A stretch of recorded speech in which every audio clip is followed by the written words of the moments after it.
Okay, hi everyone. Welcome to the October Virtual Pitch Night. It's so lovely to have you all here with us. My name is Karen Finch and I'm going to be your MC tonight, but a little bit about me for those of you who haven't tuned in and had me as your MC before. So I am the CEO and founder of Legally Yours, which is Australia's leading legal marketplace that connects individuals and SMEs with fixed fee lawyers across Australia. So essentially that equals legal services without the bill shock. So if you have any legal needs, whether they be personal, startup, business, head to legallyyours.com.au and I can connect you with some of the best lawyers in Australia. I'm also the director of a new legal tech startup called ProHelp Legal Australia, which is launching in a couple of days. Essentially, it's a telehealth for legal video purpose-built platform that is going to totally revolutionise how people connect with lawyers for initial consultations and for pro bono legal services. So look out for that. I'm also the Vice President of the Australian Legal Tech Association, and I'm also an event organiser for Silicon Beach, and I do their MC of their pitch nights every month as well. So lots in there, but that's why, and that's who I do, and I love working with startups.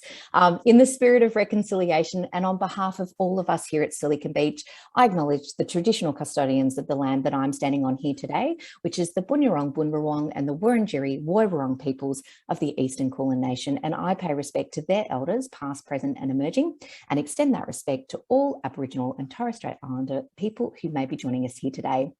So just a little bit about the mission of the primary mission of the Silicon Beach Group, which I think is really important for us to emphasise at the beginning, because this is what happens in our chat and what we want you to get involved if you're not pitching and you're just watching tonight. So it's all about empowering founders. So our vision is to create an environment where founders can feel supported, educated and empowered to fulfill their startup vision and values. And often we get a lot of pitches that come in and it's the first time that they've ever pitched their product, to anyone, to an audience. So we really want to make sure that we give them lots of support, they feel comfortable, and lots of constructive feedback. So let's make sure we do that today. And so we really encourage all of you attendees to certainly ask your questions and thoughts when the pitch is actually concluded. A little bit of housekeeping. So as you may observe, we are recording tonight's pitch night.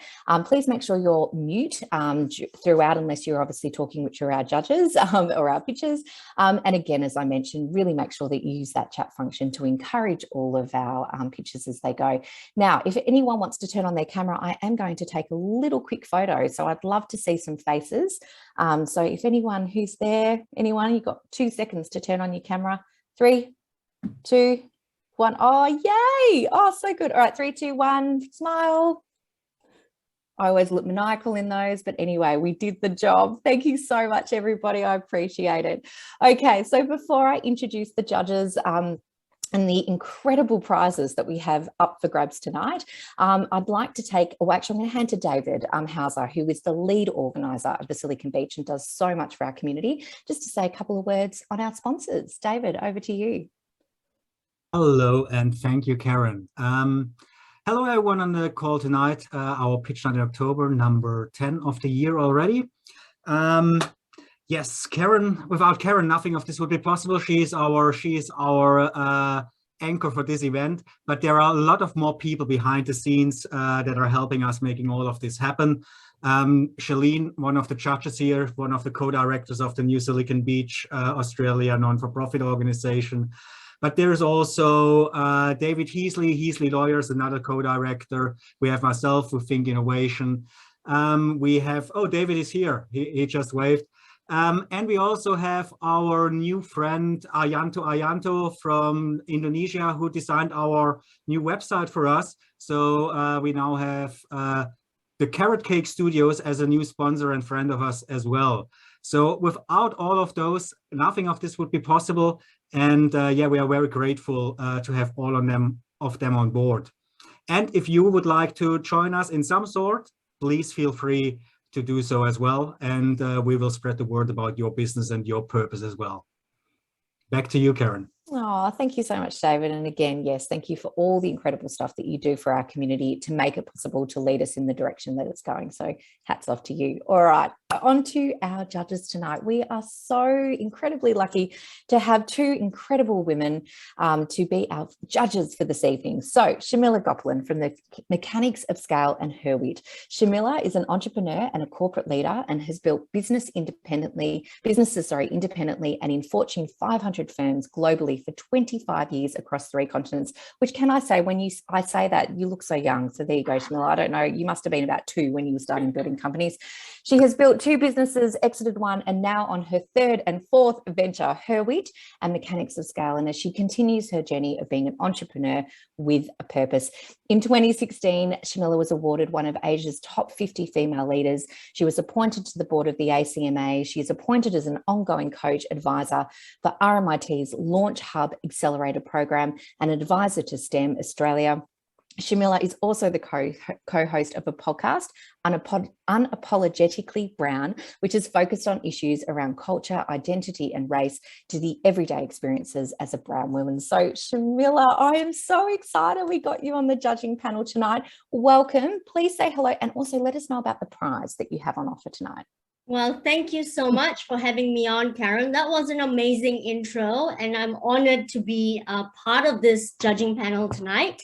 And I'm excited to hear everyone's pitch as well. So our prize money is, or our prize for the winner is an hour and a half of coaching or consulting around how to put together a kick-ass pitch deck so that you can actually get some money into your startup from investors. I love it. And it's valued at $2,500. And I tell you what, it's something that so many founders need, particularly that pitch deck is your ultimate key to getting those funds and scaling into the next venture. So absolutely love. Well, thank you so much, Mila. You can relax and mute yourself, and I'll be calling on you very, very soon for your judging expertise. And our second judge, which I'm so excited because it's been a little while since we've had her on the panel, is Shelin David, who is the founder of CFO Worx. Shelin is, as I mentioned, the founder of CFO, a one-stop shop that provides modern accounting and financial advisory solutions for startups and SME businesses.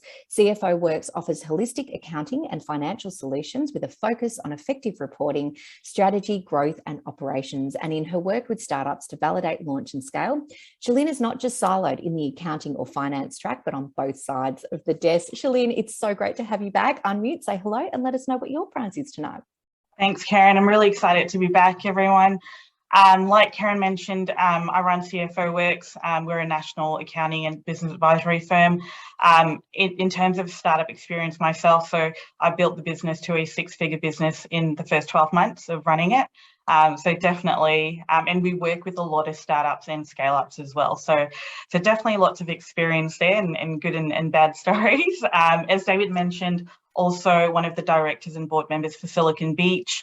I also sit on the board of CMY as director and treasurer, which is a non-for-profit, national non-for-profit, and CFO for a couple of tech startups as well. So just a few other things outside of work.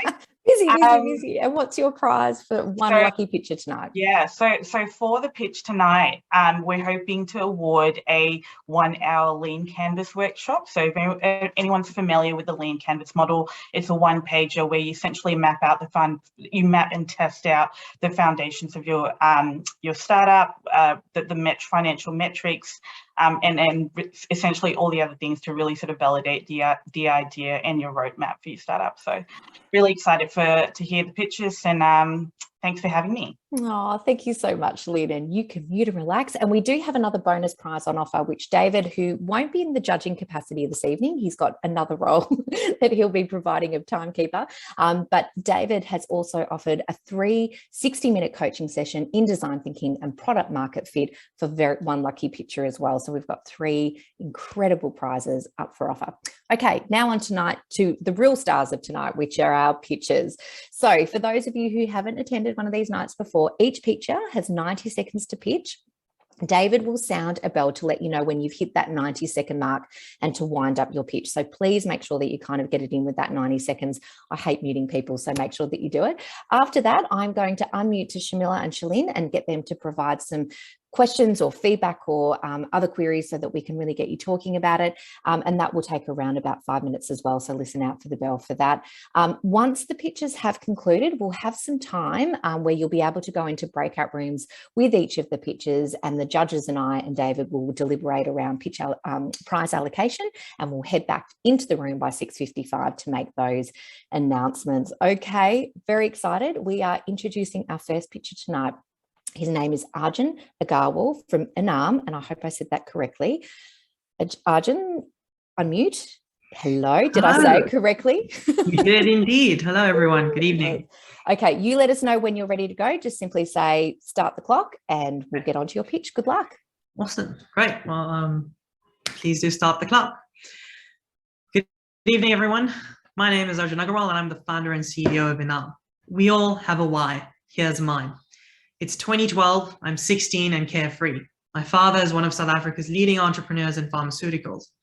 Unfortunately, a poorly disclosed investment cost my father his entire life savings, in the millions, and 5 years later, his life. Not knowing how or where to invest cost us everything. As a young person who now had to take care of his mother, I found myself in the same position. I didn't know how or where to invest my money. I was back at square one. I knew then that it was my life's mission to make sure that no family would have to go through something like this ever again. Today, I'm grateful to deliver on that vision. Today, I'm grateful to present Inaam. We make impact investing accessible for young people. The problem we're solving is that young Australians don't know how or where to invest their money. Our solution is exactly that. An app that shows young Australians exactly how to invest their money, tells them exactly where it's being invested and what impact it's going to have. Our target market are socially aware young Australians aged 18 to 30 years old who are earning an income. The way we make this happen is by digitally packaging global stocks that make an impact and transparently relating exactly what information investors are looking for by embedding investment literacy throughout the process.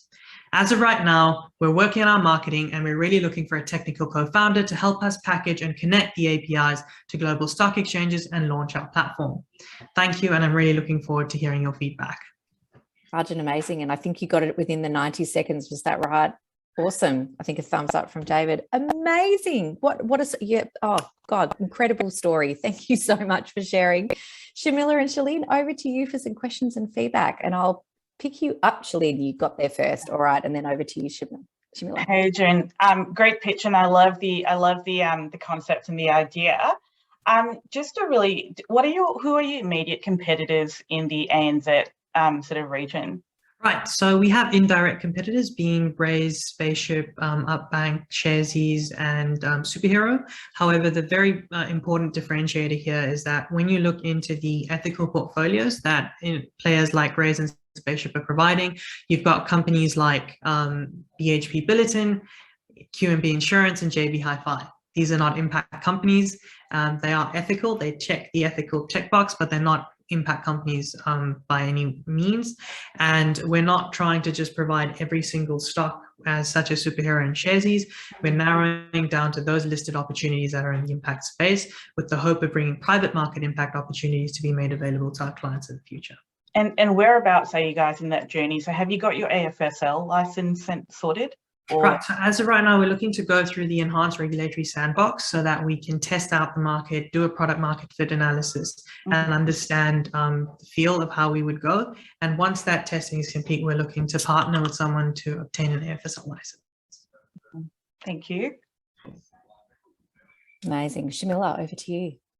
Hey, Arjun. Well, that was really good. So thank you for that. I have a very quick question because I am mindful of there are a bunch of other startups. What's your revenue model? How are you making money? Right. So the first thing we're doing is we're really providing a research element to retail clients. This is something that's typically been restricted for institutional and high net worth individuals. So the first element is research that we conduct in isolating and segregating the impact opportunities. So you're paying for the research. The second is global markets access. So we're not just allowing you access to, say, the NYSE and the ASX, we're offering you access to global stock markets. So in terms of that, we're proposing a fee for using our platform, which is a monthly subscription fee to simply make use of the platform, have access to the research, the investment literacy, and access to global markets. Okay. So in terms of giving access to global markets, that's obviously a B2C element, and your research element is the B2B element. Am I correct? Yes, correct. Okay. Yes. And you said it's a subscription fee? Yes, that's right. All right. So are you looking at clipping fees in any other area in terms of scalability or? Right. So the typical model of fund management wants people to, typically takes a management fee off the funds that are managed. We'd like to change that model entirely, because the funding that we procure, or the revenues that we earn, will be used directly to be injected into the impact ecosystem to support underprivileged youths and empower them through education and employment.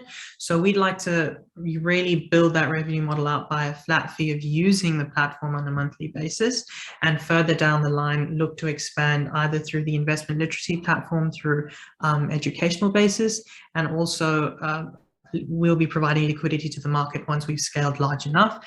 And that liquidity will afford us a position to earn some more revenues through traditional investment banking routes. Perfect. And one very silly question. How do I spell your startup? Inaam. Right, it's INAAM, and it comes from the Hindi word reward, because we'd like to make investing rewarding. That's what I thought, but I just wanted to be sure. I love it. And that actually leads me, thank you so much, Shamila and Shelin, for those wonderful questions.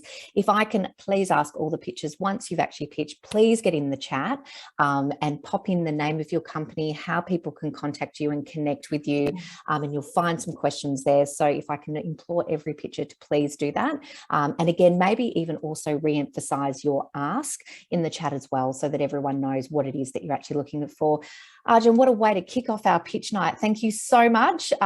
Really appreciate you. You can relax now and sit back and listen to all the other pitches. Thank you so much. Okay, on to our next pitcher. We have Samuel from ProximalSpace. Samuel, would you like to, there you go. Let us know when you're ready. You can just say start the clock and we'll start the timer. Everyone, start the clock. All right, done. Off you go. In the last 18 months, have you been working from home more than ever before? Part of you, if that's you, part of you wanted to continue because of the benefits, and part of you had enough and you wanted to go back how life used to be working from an office space. But in reality, remote working is here to stay. Companies are changing policies to make this a new norm. Also, they are reducing the office spaces to match the policy, because that's a good cost-saving exercise for them. But the problem is, cost and benefit don't usually work together. One of it has to win. I guess the question is, can you continue to work remote, but in a space designed for work with people around you, and not travel more than 15 minutes, no matter where you live? My venture is called ProximalSpace, and I'm building a marketplace solution like Airbnb for workspaces operating in the suburbs, and an interface for organizations to consume these spaces.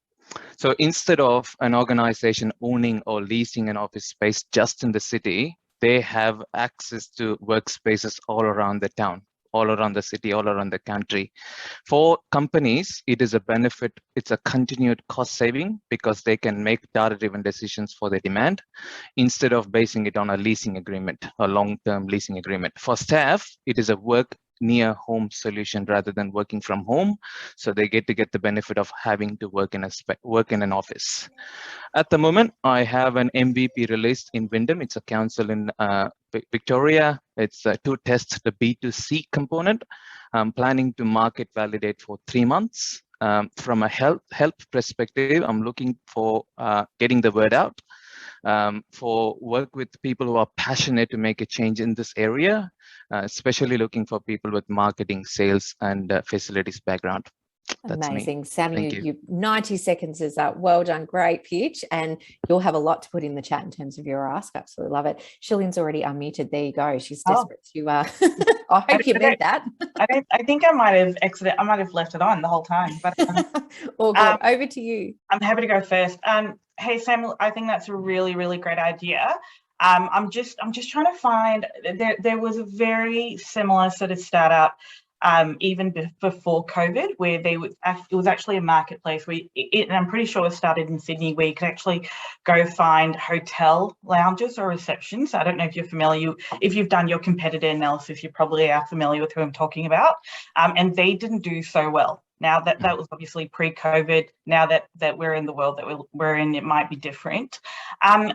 You said you've currently got a space. How many? What sort of what are your numbers looking like in terms of members and recurring members as well? And what sort of membership fees are you sort of looking at? Yeah, so there's no membership, no subscription. It is more like Airbnb. So you book when you need a space. I guess that is the differentiator between other competitors that's on the market.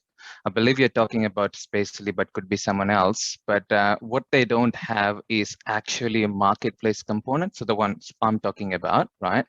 But it goes by clicks. So you click and then connect the individual to the space so they can make the transaction. But for me, it is a live availability, more like Airbnb. No big changes to the features.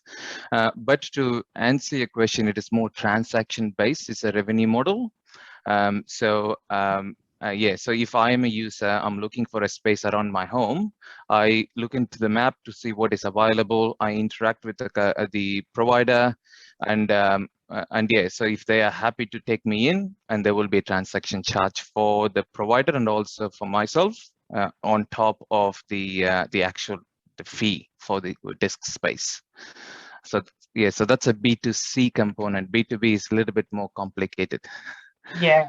And how many members have you had so far? Or not members, sorry. How many customers have you had essentially so far? Yeah, I got a couple of providers, no customers yet, because I released it a couple of weeks ago. Yeah. Awesome. That's great. Yeah. I'm just trying to figure out how sort of early stage you're at, but very early. Great concept. Yeah. Thank you. Oh, thank you, Shelin, and feel very honoured that it's fresh hot off the press in terms of what you've done, Samuel, and you've talked to us here about it. Shamila, over to you. Hi, Samuel. Great pitch. Thanks for that. I have a few quick questions. I'm just trying to figure out what is your strategy of getting the providers on, like, how are you sourcing these locations?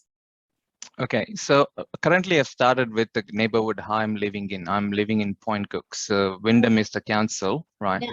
Yeah. And it covers 6 to 7 different suburbs. And it is one of the highly growing, the council, right? And what the census 2016 says, there is 60% of working population is office-based workers, and they travel 21 kilometers minimum to work from where they live. Right, so it's a big market from that sense. I'm exactly giving the same information to the providers and then say, hey, COVID has changed the way that people are working. They are looking for a space close to home, right? It's a work near home solution. Are you going to open up your doors to take in this new target market? When I present that statistics to them, they are happy to take, because they are not really changing their model in any way. One thing I found them they don't have is the booking system. So they're having an Excel sheet to manage how many bookings that they can take from allowing people to jump in. So pretty much this service is enabling them to be more faster, helping them to get more people into their doors and so on. So show the statistics, and they're happy to try. So basically your providers are existing offices or existing co-working spaces, just existing like properties that are there that need to be filled up. Yeah, so they are co-working spaces, business hub, office spaces. So yeah, they're all existing. None of them is new. Yeah. Cool. So basically you're making use of their unused spaces through the service, so they can make use of their service spaces better. And have you done, I wouldn't say traction, like how have you validated this idea, this concept? So I did a few surveys within my network through LinkedIn and few other channels to validate if this service is going to be valid for that users. The answers was 80% yes, they wanted to work near home. And there are extensive studies that's been made in US, but not in here, because they are more pioneering in this idea of working near home. And this concept of working near home is kicking on. So very similar strategies are coming along in the US. Yeah. Okay, thank you. No worries. Thank you. Incredible. Thank you so much, Samuel. You can rest and relax. You've been grilled enough. Thank you so much for pitching. Now we are over to our third pitcher for tonight. Afonso from NetNada. Would you like to unmute, say hello, and let us know when you're ready for the clock to start? Yeah, no worries. And again, good stuff, Samuel. Amazing. Yeah, I'm just putting my own timer on, just I can keep track. Ready, set, yeah. pitch. My name is Afonso, an environmental engineer and co-founder of NetNada, sustainability SaaS for SMEs. And my team is inspired and kind of empowered by climate change to use our superpowers to do good. In a market where customers and employees demand that companies address their environmental issues and be transparent about their impact, we make it easy for our clients to move swiftly past their challenging exercise of measuring the impact and start making change right away. Our software solves all your sustainability needs, from products to services, while you focus on running your business.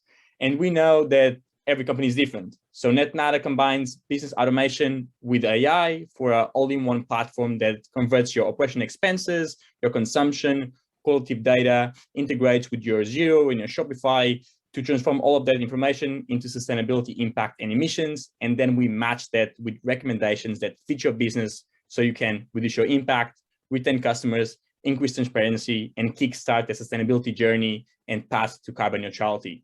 In terms of traction, we are raising a pre-seed round of 150K and we have 50K committed. We have clients from schools to Lululemon and other international chains here in Australia and New Zealand. And we're looking to complete this round and grow our tech team. And at the moment, we're in a beta launch kind of stage, and we look forward to helping more businesses and having more people joining the journey. Oh my God, you nailed it. There you go. 90 seconds. You were really looking at that clock. Well done, Afonso. Yeah, I was five seconds over in my clock, but yeah. You don't need to say that. You made it. There you go. You nailed it. Shamila and Shelin, over to you for additional questions or feedback. Shamila, over to you first. Hi, Afonso. Hi. Loving NetNada. Thank Net you. Zero, I'm guessing. Yeah. Okay, so tell me, I know you explained it's business automation and AI and moving towards carbon neutrality, but what exactly is it? How does it work? So how does the software or the AI aspect?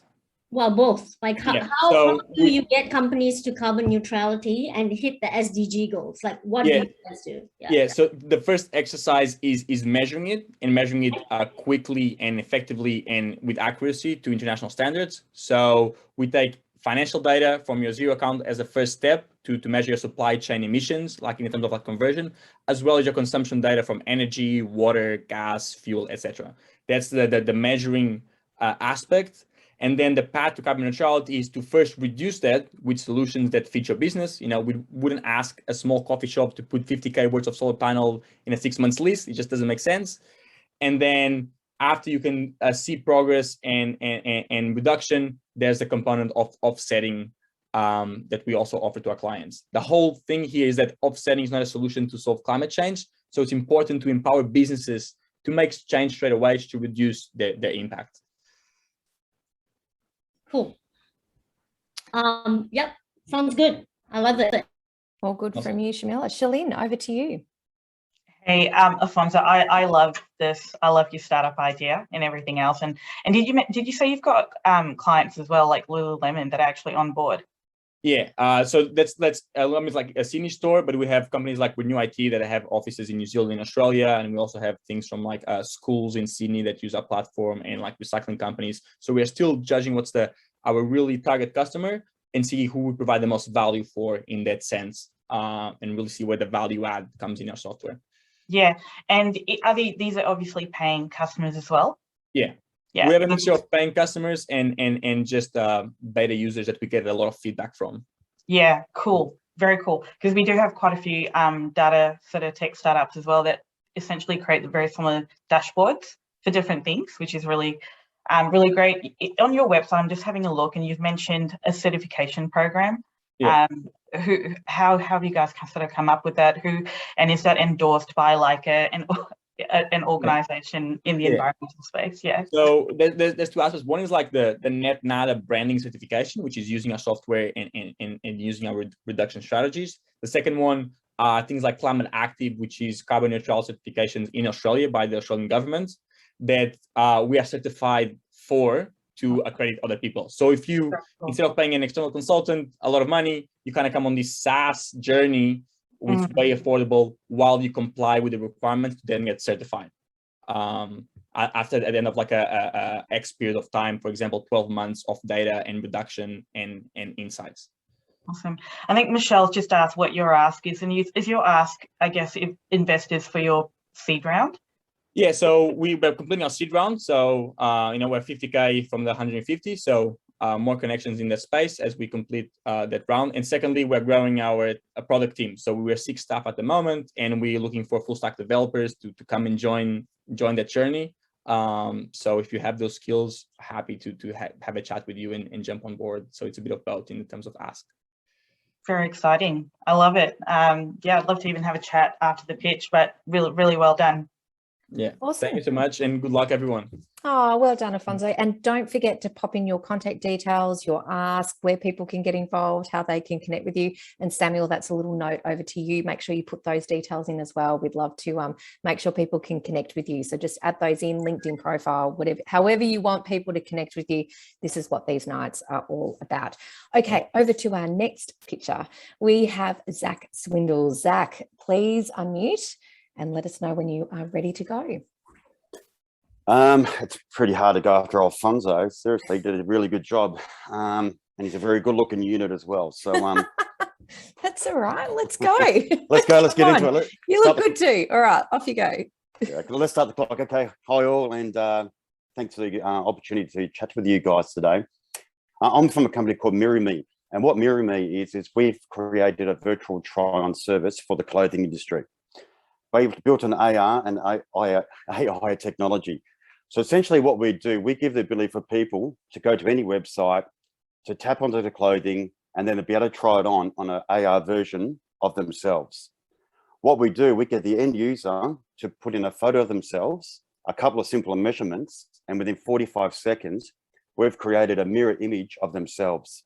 Okay, so they can place anywhere inside the house, outside the house. And what we then do is they go back to the shopping site and select any form of clothing, and they can put the clothing on their body. They can walk around to see exactly what it looks like. They can go close to it to see what the clothing fabric's like.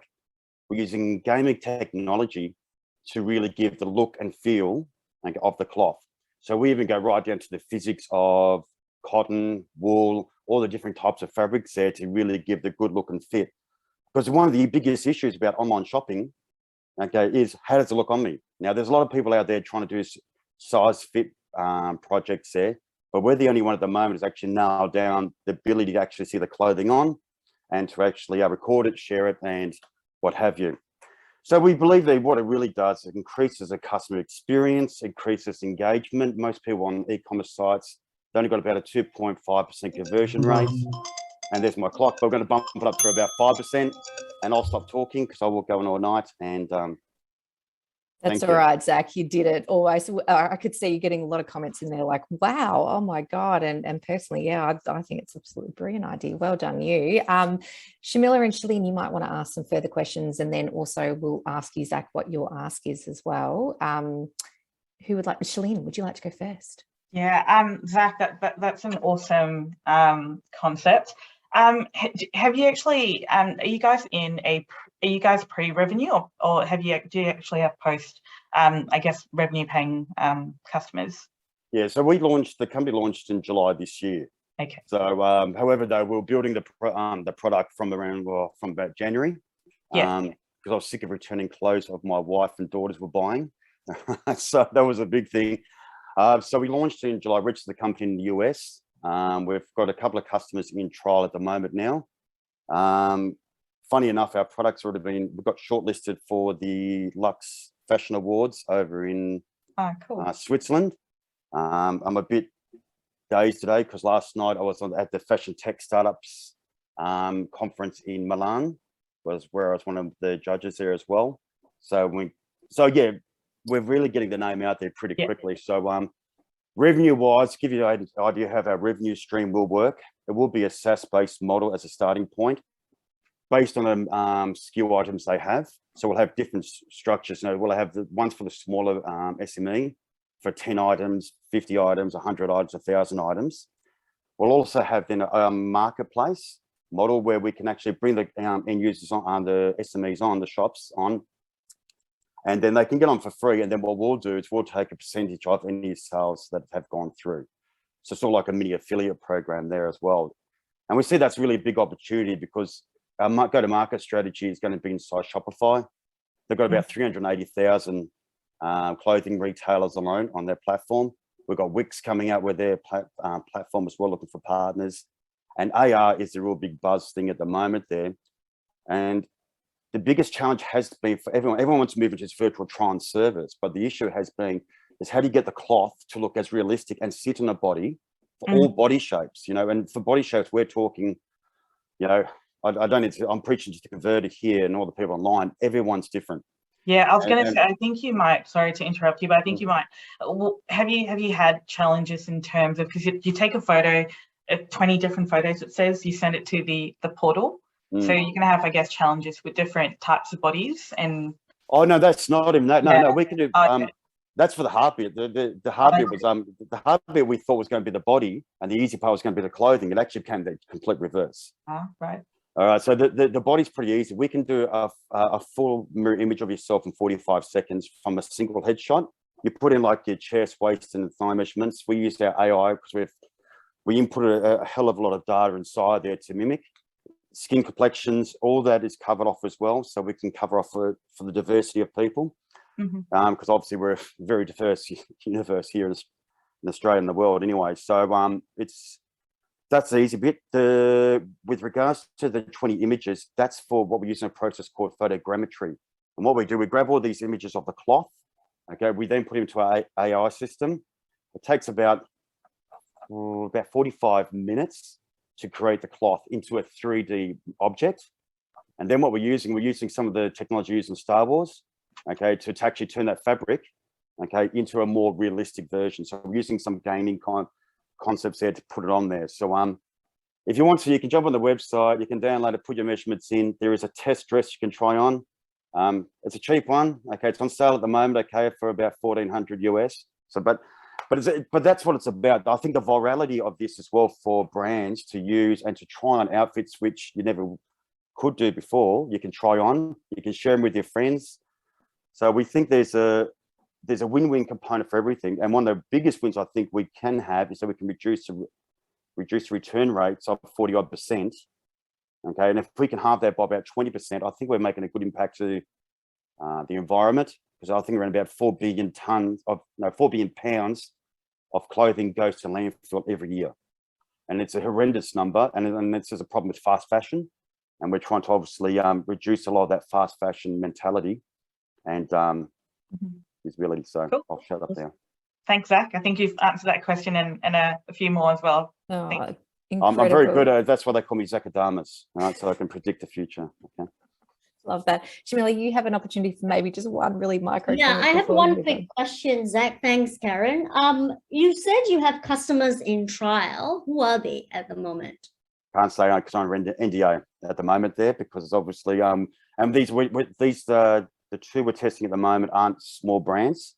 One's in Poland and one's here in Australia, and they're big retail brands as well. Okay, and is this a fairly new partnership that you've put in?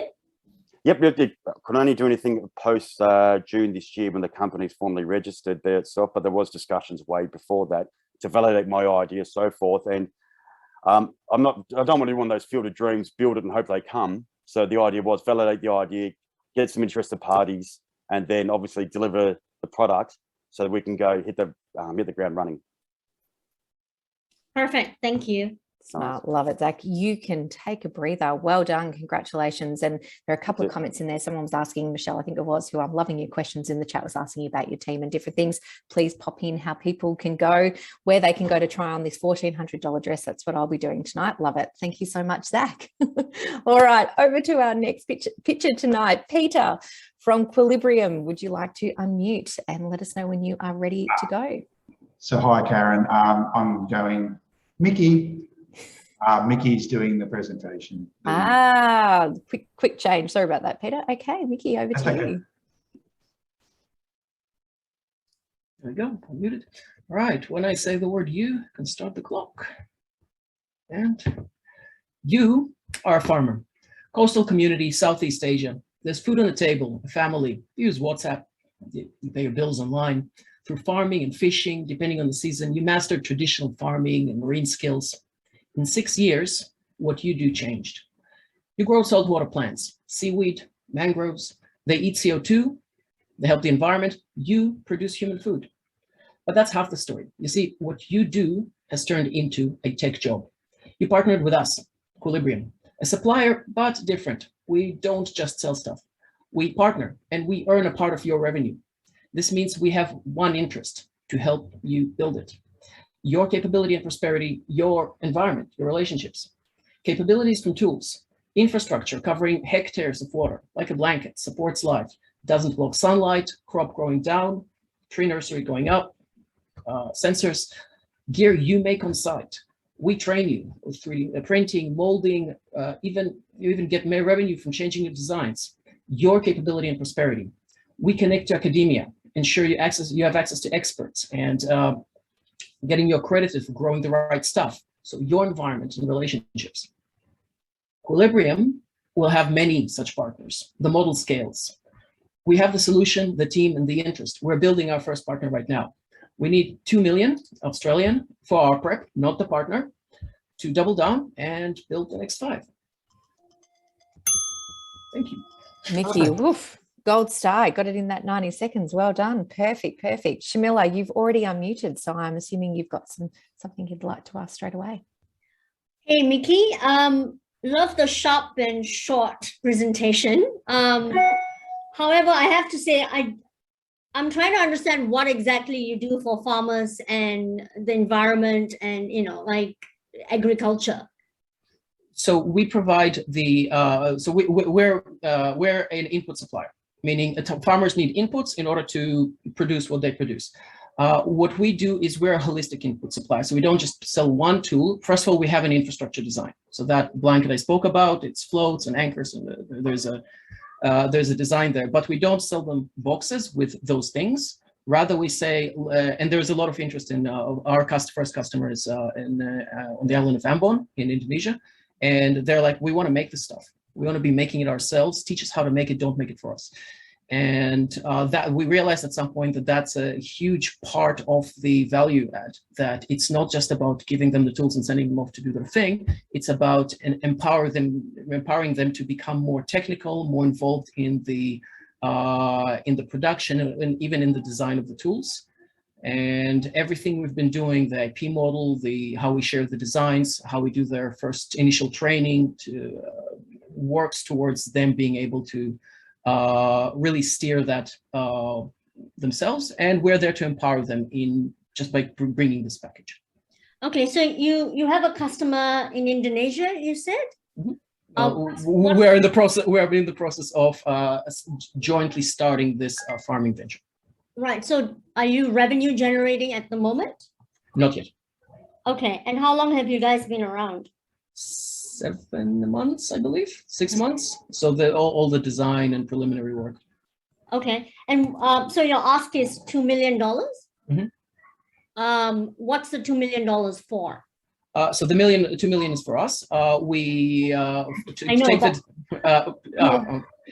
To take the design from where it stands right now through to the pacing that it needs to go through. It's not just the infrastructure design; it's also the training design and the day 2 operational stuff and how you design the field, because there are some considerations there.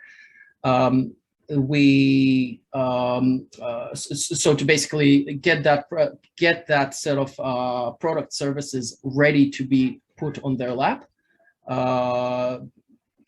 that requires a team of approximately 13 people, approximately 1 year of work, and several iterations and several tiers of the technology. And that's what that's what we need the money for.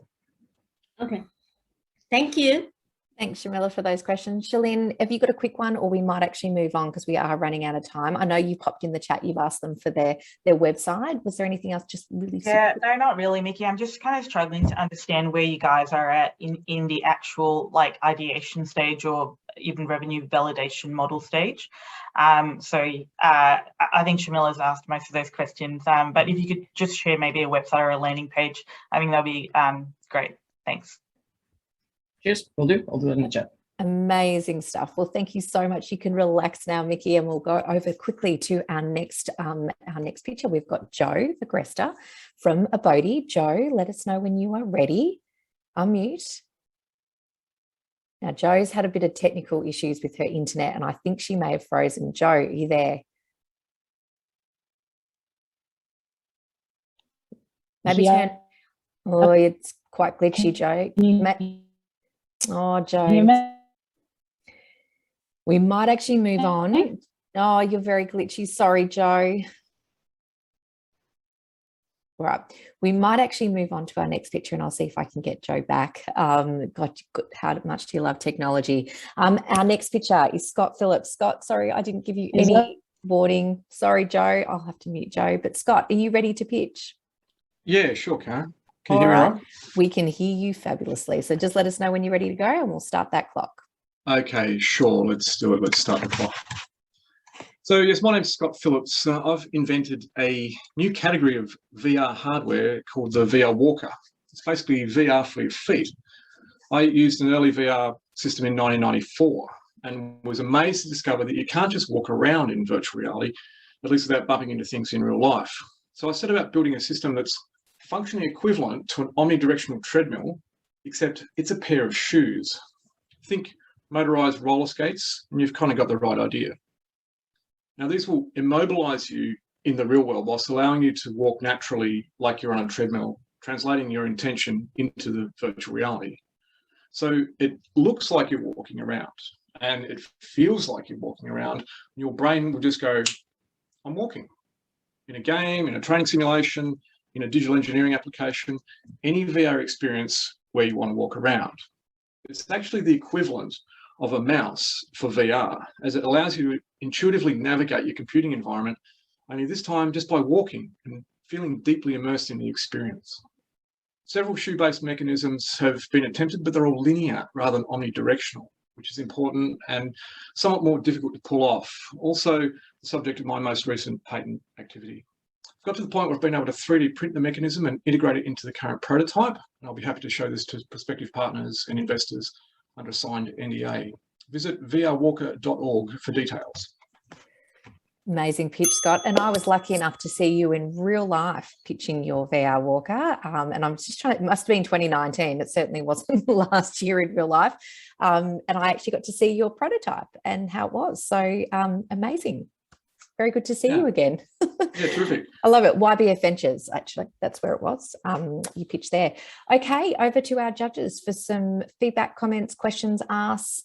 Who would like to go first? I'm happy to go either or. Right. Oh, actually, we'll let you go first then, Shamila. Scott, great idea. I really love the whole VR concept. Where are you currently at in terms of validating, I guess, the usability of the product and also the market reach, and I guess essentially testing the market and whether this is a real problem and what they're essentially willing to pay for it? Sure, yeah. Well, it's a non-trivial exercise, the mechanical and electrical design of this thing, as you could probably imagine. In fact, it's so non-intuitive, the solution, that it's really taken the bulk of that, not full-time at all, but the bulk of the last 27 years or something, to really nut out a solution that's strong, light, cheap to manufacture, and this shoe-based form factor is kind of critical to all that.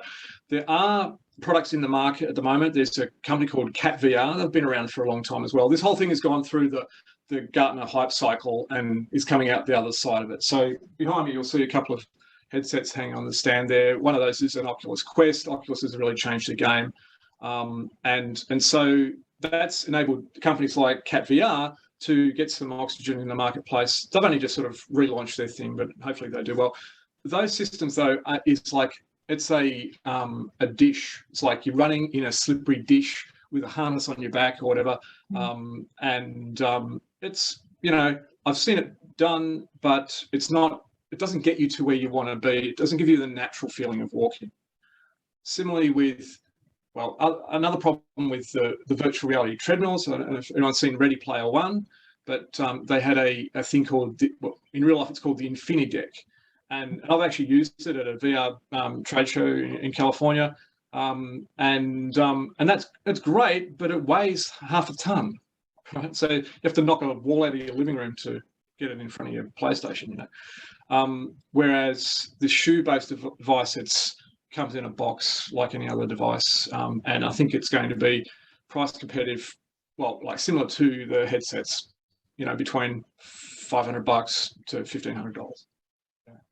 Great, thanks. So to answer your question though more specifically, it's still in prototype stage, and haven't achieved a working prototype yet. But I know that I've cracked the mechanical design of the thing, and I'm moving towards that.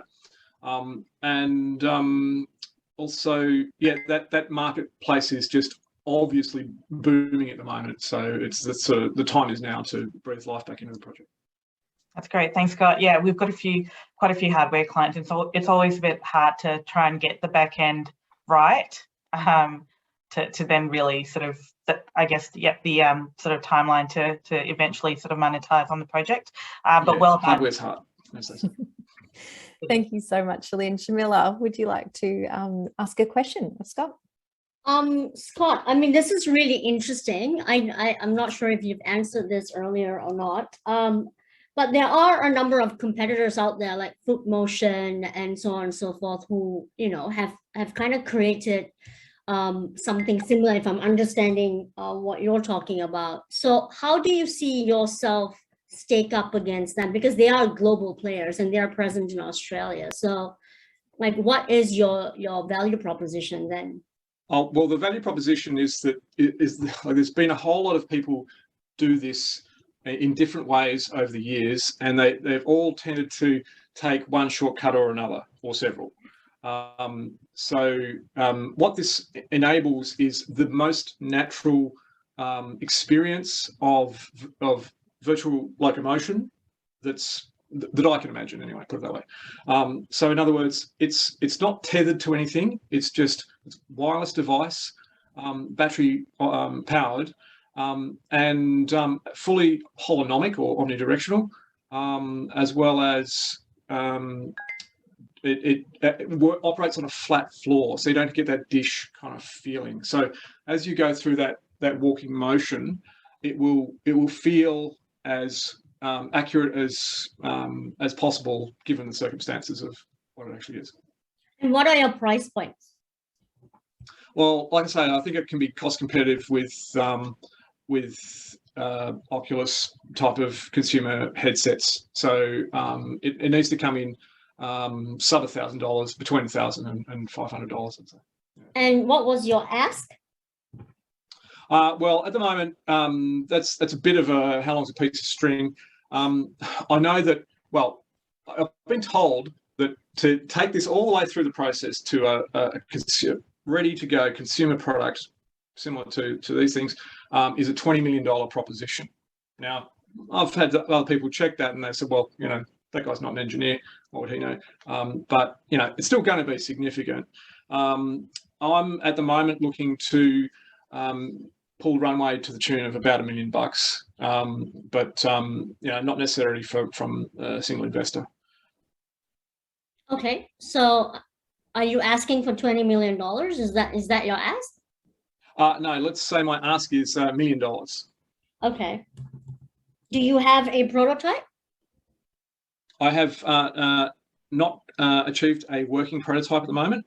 That is in development presently, but I've got prototypes of various elements of the system working. Okay. Cool. Cool. We'll have to leave it there, Shamilas, to get on to our next picture. We've actually got two left. Joe, I can see that you're back. Would you like to go now so that we can get you while internet's good? Scott, thank you so much. Make sure you put your details also, Scott, into the chat. David Heasley's suggesting defence and all sorts of things. So make sure you read the chat and put your connection details. Joe, say hello. Let's see if it's working. Hi, guys. Can you hear me okay? You sure can. You look great. Off you go, Joe. Let's get into it. Thank you. So start the clock. Okay, so who here can say that finding a home was the easiest thing they've ever done? Definitely not me. Hi, I'm Joe, and I'm a real estate marketplace survivor and the CEO and founder of Abodey. And like many, my partner and I decided to enter the market, and it was going to be our first home together. We'd never lived together before, so why not make a huge financial commitment without knowing who's going to kill who first once we move in? It's thrilling. And the process of finding a home is both exciting and stressful, and we spent hours looking at houses, finding different how-to guides, talking with experts, and my favourite one, handling callbacks and emails from agents. So the process that we went through gave me an idea to create a platform that delivers guides and access to properties and a secure way to reach out to agents without receiving constant emails and callbacks. So wouldn't it be great to have all of that in one place? And that's where Abodey comes in. We're for buyers, renters and sellers who have been exhausted by the process of trying to sell or find the right home for them. Abodey is a real estate matchmaking platform that connects clients with verified agents, and unlike realestate.com, we give users the choice to post an ad and enlist an agent to help them sell their home or find a new home, while protecting their personal information or while providing you with guidance on the process all in one place. We want to deliver this value to our 10 million people in the housing market within the next 12 months. We've just started filming our vodcast aimed at people who are entering the market and don't know where to start. To help us on that journey, we ask that you follow our venture through our website and socials, share it with your friends and family, and sign up to our newsletter for launch updates and special invites for latest information. Joe, I'm so pleased you got internet back. You had me absolutely laughing, and Shamila too, and Shelin too at your pitch. Great pitch. Love it. And I've just recently been a judge on a PEX's PropTech Property Innovate Awards, and anyway, amazing. I love it. Over to the Shamila or Shelin, just for some quick ones. Quick questions, and then we will head on to our final picture for tonight. Who would like to go first? Shamila, I might let you go first. Okay, sorry, I was just reading the Q&A. Joe loved the pitch, and I totally resonate with the problem. We bought a place last year, and it was a nightmare. I have a quick question. So are you at MVP stage right now, or are you looking to launch your V1 MVP? Where are you at with the product? For sure. So we actually have an MVP that's built that we've been testing with the market, and the MVP is more of a piece to just sort of show to the investors, get people engaged and get their feedback before we do version 1 of releasing the final product. So we've incorporated in our product roadmap customer feedback and testing for both the B2C and the B2B. Perfect. And what's your revenue model? So we're looking at a freemium model for users, so clients, because our competitor being realestate.com, you can't compete with free, so it has to be free. And for our B2B, we're actually doing a commission-based model, an advertising model. Okay, and what do you mean by advertising model? For sure. So with that, what we're going to be looking at is, because the housing industry is so large with all the components, so the vision for the actual business long term is to have conveyancers, brokers, all those types of firms incorporated. So as an early stage, we can get them to advertise on the platform to generate some leads. So that's what I mean by the advertising part. And for commission based, we're taking a 0.02% commission from each successful sale that has been connected on the platform.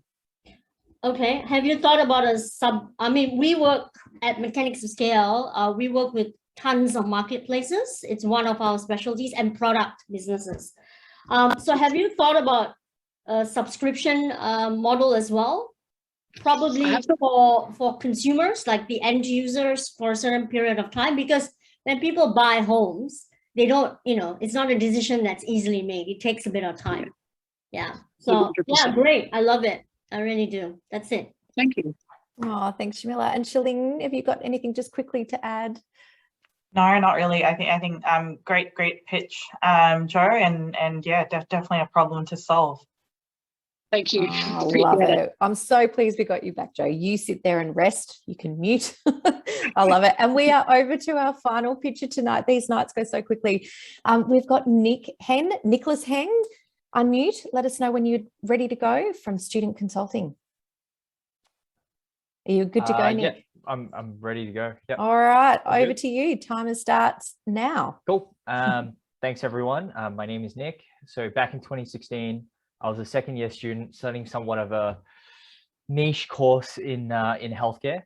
Even though I worked at Monash Health for 2 years, it took me another 2 years to find a decent role in digital health, which is where I am now. For most students, they'll certainly face the same reality that I did. And the problem I realized isn't the university course. The problem is the kind of experiences we give students. Besides reception work, clerical work, what are they really allowed to do? My solution was to kill two birds with one stone. That is, on one hand, provide small, medium-sized general practice medical clinics with cheap, pragmatic solutions. On the other side, provide university students with meaningful work experiences and potentially room for paid consulting work. Right now, I have the work. I just need a lot more students, a lawyer to teach me about confidentiality and privacy agreements, because that's a huge thing. And the other thing is more GP connections. I can always do with that. So thanks. Great pitch, Nick. You were last, but certainly not least. Love it. And I could see David Heasley nodding there. I'm sure David will reach out to you for all of those legal needs as well. Shamila and Shelin, would you like to unmute and some feedback for Nick? Shelin, go you first. Thanks, Nicholas. Could you just explain to me again? I'm just trying to understand what the current market sort of looks like for your idea or startup in terms of who are your, if not immediate competitors in the similar sort of areas, and what sort of challenges have they faced that you think your startup will be able to solve as well? Yep. So there's probably about 4 current competitors. I wouldn't even call them competitors because we all play in a different space. So Momentium is a student-run tech consulting for startups. You've got GCG, 180, and Impetus, all student-run. However, the difference is they're all for not-for-profits. I guess the difference is I want to do it in the healthcare space. So similar thing, just only in the healthcare space, and hopefully, because what I'm doing is with general practices, they're willing to pay. I validated it. I've been calling different practices, leveraging on the networks that I already have. I've spoken to about 10 GP practices, of which 3 of them were ready to put down money. I just couldn't say yes because I don't have people. And the other thing, I don't have the prices and whatnot as well. So yes, there's certainly a market for it now. Very good. I would expect that there would be some sort of expected, I guess, liability or risk as well involved in that. What does that look like in terms of the students, and who would essentially fund that for them? Could you repeat that question? Explain it to me another way. Yeah, so the students who I guess would be taking these placement opportunities. Yep. Do they have to take up some sort of, like, I don't know, PI, not PI insurance, but something sort of similar to make sure that they're not liable for any, I don't know, anything that might happen while they're on this placement? Is why I need a lawyer. Right. Yep. I know there are going to be some like privacy, confidentiality, some sort of like liability thing going on, but I don't have the knowledge to go through that. So that's awesome. And like Karen said, David's your person. Thanks, Nicholas. I'll let Shamila ask you any questions. I love it. Go, Shamila. And Nick, David's dropped you a line too in the chat. Okay, I could see his mind ticking over. I'm actually good because I think, Nick, you need to figure out quite a number of things to get this business in order, like the basics especially. And because you're in an industry that's very high liabilities, like Shelin pointed out, I think those are some key areas you might need to solve. And definitely revenue. I'm all about, it's great to have a startup and build that, but who's paying you the money? You got to figure that out ASAP. That's it. Thank you. Some good feedback there. Nicholas, thank you so much. Thank you so much. Make sure, now this is a shout out to everyone that pitched tonight. Please make sure you've got a final opportunity to pop in your contact details, pop in your ask, make some connections, make sure you've got your LinkedIn or your, however you want people, your email address, however you would like people to contact you. Please pop that in the chat now. And we have now finished the formal pitching. So over to David, who's going to put everyone in breakout rooms, I think with the purpose that you would be in with a pitcher. Is that right, David? How's all that going? Yes, we actually found Janine again. She found us. So Janine will take people in the breakout rooms. Fabulous. Pictures. I would just like, before we go into breakout rooms, announce that we have a brand new website, and it would be amazing if you would visit us and give us feedback, what you like, what you don't like. And we also have the pitch registration form now on this website. So if you caught fire and you want to be on stage next time around, please register with the link on the website. Thank you all so much, and see you soon again. Hey everybody, welcome back. Welcome back. I hope you enjoyed the breakout rooms and you got to have some good chat. And on that, I'd just like to say everyone was so supportive in that chat. So thank you so much. There were so many great comments and feedback and connections. And that's just exactly how we love these nights to go at Silicon Beach. All right, we're all hanging on to find out who the winners are of the incredible prizes. So I'm going to throw to Shamila first to allocate her prize. Shamila. Well, drum roll. I actually would love to, or we would love to work with Arjun of Inaam. Arjun, where are you? Is he here? Unfortunately, he had to leave. He is running another event himself right now. Oh, well, there you go. But we will let him know. Yes, and I have another winner as well, which is Joe for Abodey. Well done, Joe. We're all clapping. We probably need to get the Well done, Joe. We're so glad you got your internet connection back. Awesome. Shamila, did you have any sort of final words for or final comments for everyone that pitched on your behalf?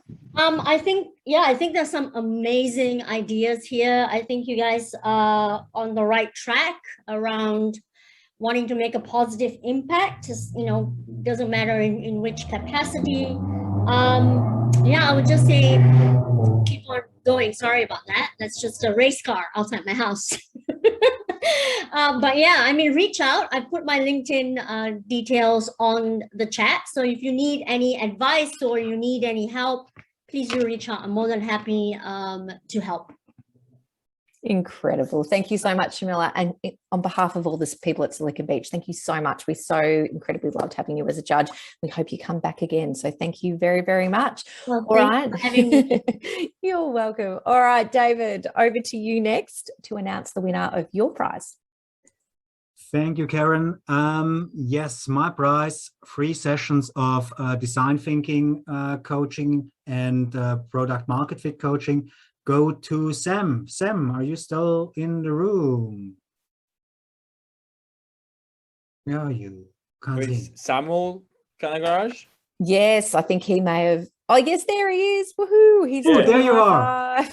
Sam, looking forward to working with you. All right, note to self, I'm going to get some clapping applause. Thanks, David. Noise happening. Well done, Samuel. And just a quick note as well, I will be email connecting all the prize winners up to the prize givers judges after this email. So look out for that email, which will be from myself, and we'll make sure that you are able to grab your prize. All right, last but not least, Shelin, over to you to announce the very, very lucky winners of your prize. Thanks, Karen. I just want to say everyone's done such a great job today. I think we're very lucky at Silicon Beach to have awesome pitches and obviously the community that we have as well. And obviously you, Karen, for hosting, always doing such a great job at hosting. So our sort of prize winner, it goes to Afonso from NetNada. So congratulations. Thank you. Awesome. And that's our obviously lean canvas workshop. I think you'd probably get quite a bit out of it, Afonso, and I'd love to sort of help you sort of scale and take the business to your next stage as well. And we've also sort of decided to issue a second prize to Peter and Miki Shapiro as well. Because I think your concept and the problem that you're trying to solve is a real problem, and there's so much room for new competitors in that space. But I'd love to work with you to really kind of deliver a clearer value proposition in what you guys do, and really, sort of take you guys to the next stage. And I just wanted to sort of mention as well that Scott Phillips from VR Walker, I think you've shown a lot of dedication, clearly, and to your product.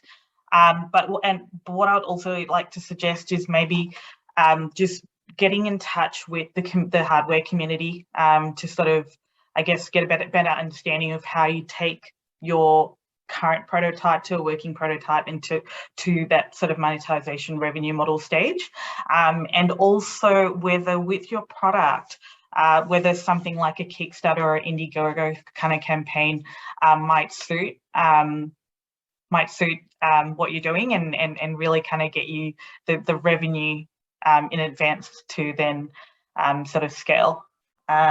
Whoops, sorry, that's me. But yeah, thanks guys. Great job everyone, as always. Amazing. And thanks for having me. Amazing. And Afonso's putting in some links there for you too, Scott, and a big shout out also to Zac and to Nick.